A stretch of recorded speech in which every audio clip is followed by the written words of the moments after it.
Before we get into the real historical meat of this guide, let's set the tone. If you're watching this on my Legacy of Survival channel, make sure you hit subscribe and share this with another serious history enthusiast.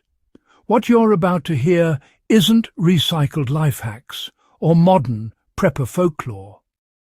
These are field-tested techniques used by soldiers, civilians, and resistance groups who had no air conditioning, no reliable electricity, and often no access to anything except the materials around them. And here's the part that tends to surprise people. Many of these methods weren't just desperate improvisations. They were incredibly efficient, built out of generations of climate adaptation, and in some cases they outperformed modern cooling tricks. So let's go straight into the core historical knowledge. 8 forgotten WWII cooling methods that worked in the blazing summers of North Africa, Southern Europe, the Pacific Islands, and even the industrial districts of bombed-out cities. How soldiers used evaporative cooling the way desert cultures had done for centuries. In the Western Desert Campaign, temperatures inside tents routinely climbed above 100 degrees Fahrenheit. Troops from the British Eighth Army relied on evaporative cooling long before swamp coolers existed in the consumer market. They soaked cloth, uniforms, and even sandbags in water, then placed them where airflow, however slight, passed over them. When the water evaporated, the temperature around those items dropped drastically. To apply this today, you only need a cotton sheet, water, and ventilation. Hang the damp sheet in a doorway or the path of a natural draft, and it will cool the passing air. Some reenactors and survivalists even use 2 clay pots, the inner pot kept wet, to chill stored food. It's simple physics, and as long as humidity isn't sky-high, it works surprisingly well. How underground shelters acted as natural refrigerators. In occupied Europe, particularly in Poland, France, and the Balkans, people turned cellars, dugouts, and semi-buried storage areas into living spaces during heat waves. Earth stabilizes temperature. Even shallow underground rooms stayed around 55 to 60 degrees Fahrenheit, far cooler than the surface. Resistance fighters often slept below ground during the day and emerged at night when the temperature dropped. You can copy this method by using basements, root cellars, or even small earth-covered structures on your land. Some off-grid homesteaders dig a simple trench shelter, reinforce the walls, cover it with soil, and use it as a daytime heat refuge.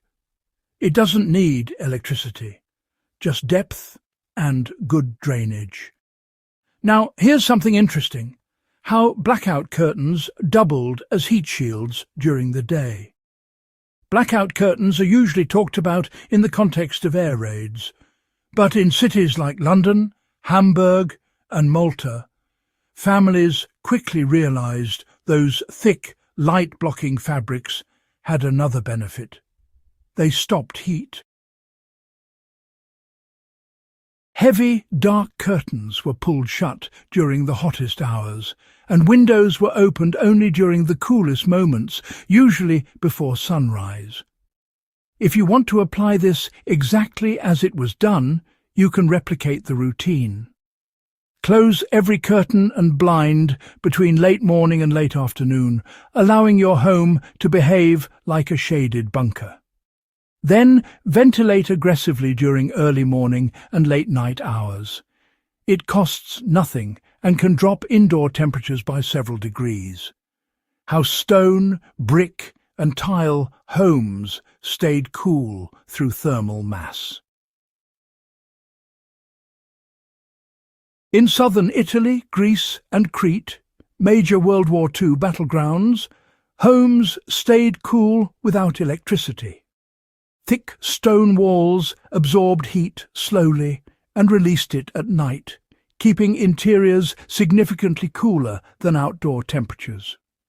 Allied and Axis troops often took shelter in these structures during the heat of the day because the difference was immediate. If you don't live in a stone house, you can still borrow the thermal mass concept. Add interior brick walls, stone floors, or even large filled water barrels in shaded rooms. Anything with mass that absorbs heat slowly will smooth out temperature swings.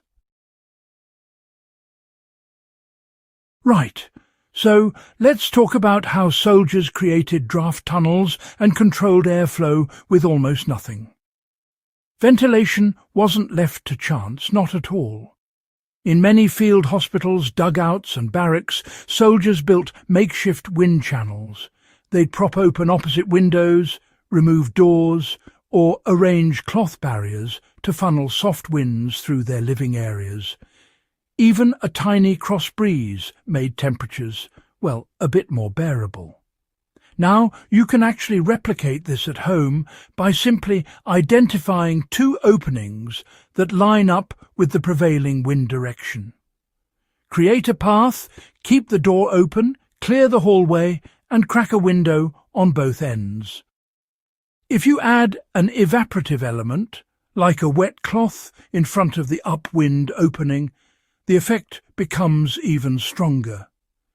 Shade, too, was engineered, not simply found. When fuel and supplies were stretched thin, militaries had to create shade wherever they stopped. The Germans in North Africa and the Americans in the Pacific both used tarps, brush, palm fronds, camouflage nets and cloth stretched over poles to build temporary shade structures. Those could drop temperatures below by 10 to 20 degrees Fahrenheit.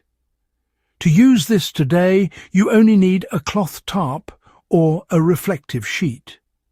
Suspend it above your outdoor work area or over a vehicle, and be sure to leave space between the shade and whatever you're cooling. That trapped air layer, it dramatically reduces heat transfer. Now let's look at how hydration was maintained by cooling water without machines. Cold water was more than a comfort, it was survival. Troops used canvas water bags, sometimes called desert bags, which cooled water through evaporation as it seeped through the fibres. The hotter the air, the better the cooling effect, actually. If you want to recreate this, use an unglazed clay jug, a burlap-wrapped bottle, or a canvas water carrier. Just wet the exterior and hang it in a breezy, shaded area. Within an hour, the water inside is noticeably cooler. Now, let's talk about how rationing culture created heat-efficient daily routines. Families cooked early in the morning to avoid heating their homes at midday. Soldiers worked in the evenings and rested during the day. Laundry was washed and hung before sunrise. This shift in daily rhythm reduced internal heat build-up, and it worked everywhere, from Sicily to Singapore. You can adopt this today by moving oven use, intensive chores, and exercise to the cooler hours. It's historically accurate and honestly incredibly effective. These methods aren't nostalgia.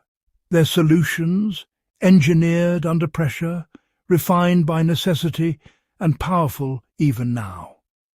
If you found this guide valuable and want more historically grounded survival insight, make sure you subscribe to the channel and share this video with someone who appreciates real history, not fantasy.